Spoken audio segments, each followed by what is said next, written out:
Good morning students. आज हम लोग आप लोगों को स्टैंडर्ड 12th का ओसी का चैप्टर नंबर 3 प्लानिंग समझाने वाले हैं। प्लानिंग के अंदर जैसे कि हम देख सकते हैं यहाँ पर कितने सेक्शंस हैं। इंट्रोडक्शन दिया हुआ है, यानी कि प्लानिंग का मतलब क्या होता है उसके बारे में डिटेल दी हुई है। फिर इस चैप्टर में हम लोग प्लानिंग की डिटेल पढ़ेंगे, यानी उसके अंदर क्या क्या चीज़ें आती हैं, जैसे कि उसका कॉन्सेप्ट, हमें प्लानिंग करते वक्त क्या चीज़ें ध्यान रखनी चाहिए, फिर उसकी डेफिनेशन जो हम लोगों को इसके प्रोफेसर्स ने और जो इसके ऊपर काम करने वाले रिसर्चर्स थे उन लोगों ने हमें क्या समझाया है, फिर उसके कैरेक्टरिस्टिक्स यानी वो किन चीज़ों के ऊपर काम करता है, और उसके लिमिटेशंस यानी कि उसके अंदर क्या अभी भी लिमिट्स हैं जो हम लोगों को ध्यान में रख के काम करना होता है। फिर आएगा 3.2 में प्रोसेस ऑफ प्लानिंग, यानी प्लानिंग करते वक्त आपको क्या क्या चीज़ें करनी पड़ती हैं, यानी वो किस तरह से करने का तरीका जो होता है वो समझाया जाएगा। टाइप्स ऑफ प्लान, यानी प्लान कितने तरह के होते हैं, और एलिमेंट्स ऑफ प्लानिंग यानी उसकी डिटेल पॉइंट्स जिनके बारे में हम समझेंगे। जैसे कि हम लोगों को यहाँ पर इंट्रोडक्शन में बताया गया है, बिजनेस की और इकोनॉमिक की कोई भी एक्टिविटी जो होती है उन सभी में हम लोगों को कुछ ना कुछ प्रॉफिट मिलता है। उसी तरह से हमारे पास जो भी कलेक्टेड इन्फॉर्मेशन होती है, यानी इकट्ठा की हुई इन्फॉर्मेशन होती है, उनकी मदद से ही हम कोई भी काम करते हैं, जिसकी वजह से हम हमारे छोटे बड़े कामों का डिसीजन ले पाते हैं। अब ये डिसीजन करेगा कौन, ये चीज़ों के ऊपर काम कौन करेगा, इसके बारे में सोचेगा कौन, ये सारी चीज़ के लिए हमें हर चीज़ प्लान करनी पड़ती है। प्लानिंग की हुई होती है तो हम रिस्पॉन्सिबिलिटीज़ लोगों में डिस्ट्रीब्यूट कर पाते हैं, और प्लानिंग बहुत ज़रूरी है। और ये सिर्फ आपके या मेरे नहीं बल्कि दुनिया के हर इंसान का ये एक सबसे ज़्यादा इम्पोर्टेंट की पॉइंट है। आपका घर भी बिना प्लानिंग के चलता नहीं है। फॉर एग्ज़ाम्पल, घर के खर्चों को चलाने के लिए आपकी मम्मी प्लान करके ही काम करती है, बाहर के कामकाज के लिए पापा प्लानिंग करके चलते हैं। उसी तरह आप आपकी पढ़ाई के लिए भी चीज़ों को प्लान करके रखते हैं।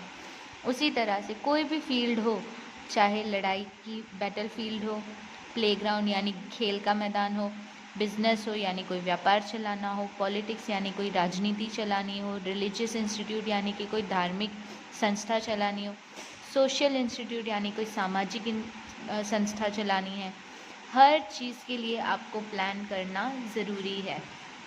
सो प्लानिंग के बिना आप कोई काम भी कर नहीं सकते। प्लानिंग के अंदर हमें सबसे पहले तो ये ध्यान रखना है कि हम क्या अचीव करना चाहते हैं, हम कहाँ जाना चाहते हैं और कैसे।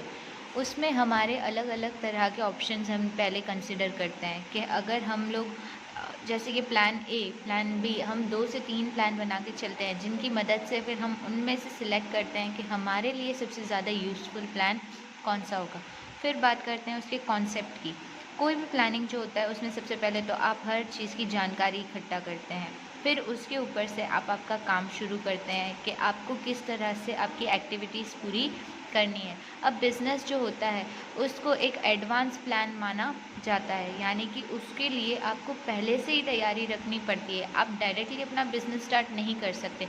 पहले तो आप मार्केट का सर्वे करेंगे, फिर मार्केट के सर्वे के बाद अपना कोई एक तरह का आप आइडिया बनाएंगे कि आपको उस बिज़नेस में काम कैसे करना है। तो ये आपका क्या हो गया, कॉन्सेप्ट ऑफ प्लानिंग। जब आप उसके ऊपर सोचते हो किसी चीज़ के ऊपर, तो वही आपकी प्लानिंग कही जाती है, क्योंकि आप उसमें उसका पॉजिटिव टर्म भी देखते हो और उसका नेगेटिव टर्म भी देखते हो। डेफिनेशन के बारे में बात करें तो अकॉर्डिंग टू बिल गॉट्स जो थे, जिनको बिल गेट्स भी कहा जाता है, वो जो है उन्होंने क्या बताया, task of planning is choosing. Planning करने का जो मेन टास्क है वही क्या है कि सही चीज़ को चुनना।